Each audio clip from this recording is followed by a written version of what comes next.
نحمده ونصلي على رسوله الكريم. أما بعد فأعوذ بالله من الشيطان الرجيم. بسم الله الرحمن الرحيم. د ازموینې د ګروپ محترم ګډونوالو السلام علیکم ورحمة الله وبرکاته. د دې هیله چې ټول خویندې به ښه اوسئ. خویندو زموږ نننی درس دی نامحرمو ته د لیدلو حرمت. یعنې یو نامحرمه شخص یو پردی شخص مثلا یو نارینه ښځې ته وګوري یا یو ښځه چې ده هغه کوم پردي نارینه ته وګوري. نو په دې اړه موږ وایو چې آیا دا کار جواز لري که نه.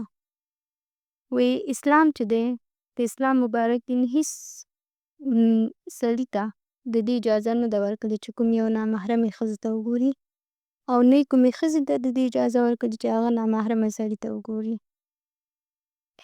الله تعالی په قرآن کریم کې فرمایي قل للمؤمنین یغضوا من ابصارهم. وی ای پیغمبره ته د مؤمنو سړو ته ووایه چې دوی خپلې سترګې ټیټې کړي. یعنې کله چې په لاره کې روان وي خپل نظر دې ټیټ وساتي، ځکه که چېرته مخته یې کوم نامحرمه زنانه راشي په هغې باندې نظر ونه لګېږي. همدارنګه په قرآن کریم کې الله تعالی فرمایي وقل للمؤمنات یغضضن من ابصارهن. وی ای پیغمبره د مؤمنو ښځو ته هم ووایه چې خپلې سترګې دې ټیټې وساتي، ځکه که چېرته د دوی مخې ته کوم نامحرمه سړی راشي نو د دوی نظر پرې ونه لګېږي.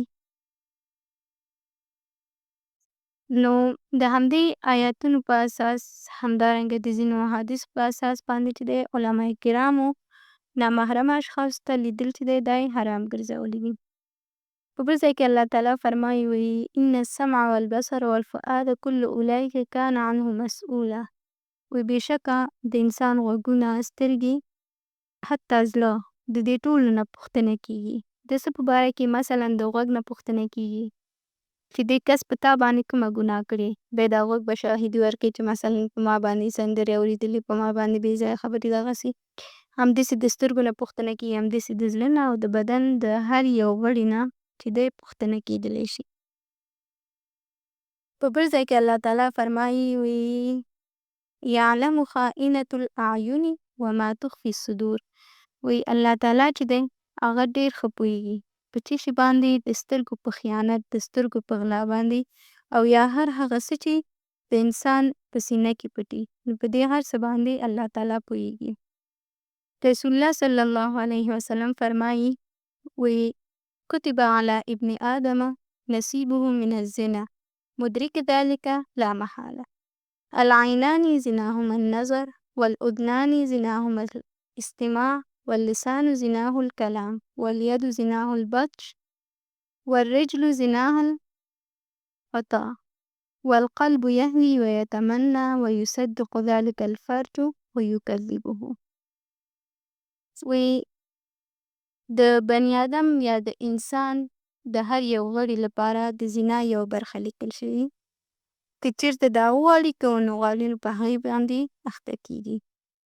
د سترګو زنا چې دی شی دي کتل دي، نامحرمه شخص ته کتل دي، بې ځایه ویډیوګانې یعنې هر هغه څه چې د ګناه کار یو ته ورته ګورې دا د سترګو زنا شوه.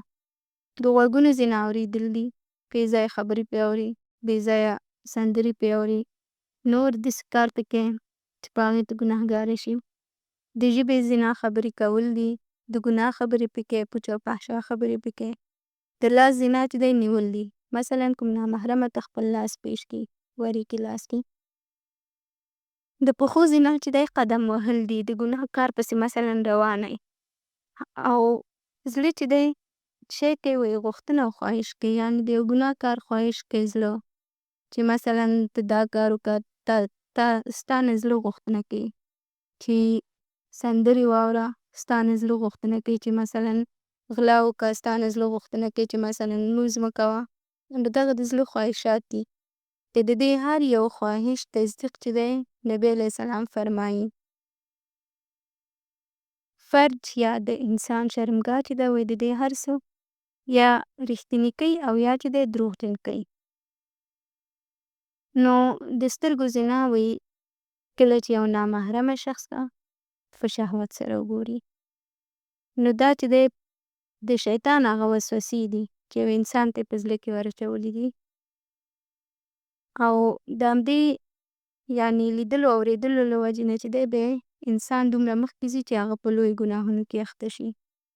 الله تعالی په قرآن کریم کې فرمایي وی یا ایها الذین آمنوا لا تتبعوا خطوات الشیطان ومن یتبع خطوات الشیطان فإنه یأمر بالفحشاء والمنکر. وی ای هغه کسانو چې تاسو ایمان راوړئ د شیطان د قدمونو تابعداري مه کوئ. هغې پسې مه ځئ یعنې تاسو ته چې شیطان کومې خبرې کوي هغه مه عملي کوئ. او وی که چېرته کوم کس د شیطان تابعداري کوي نو دا شیطان څوک دی؟ هغه کس دی چې دا خلکو ته په ناروا او په فحشا کارونو باندې امر کوي نو په ګناه کې دی اخته کوي. نو محترمو خویندو یعنې یوازې دا نه دی چې ممکن له لاره کې روان یو یو نامحرمه شخص ته وګورو چې کله په موبایل کې مثلا رقم ویډیوګانې ګوري هغې کې د هر نامحرمه شخص عکس او ویډیو تاته راځي.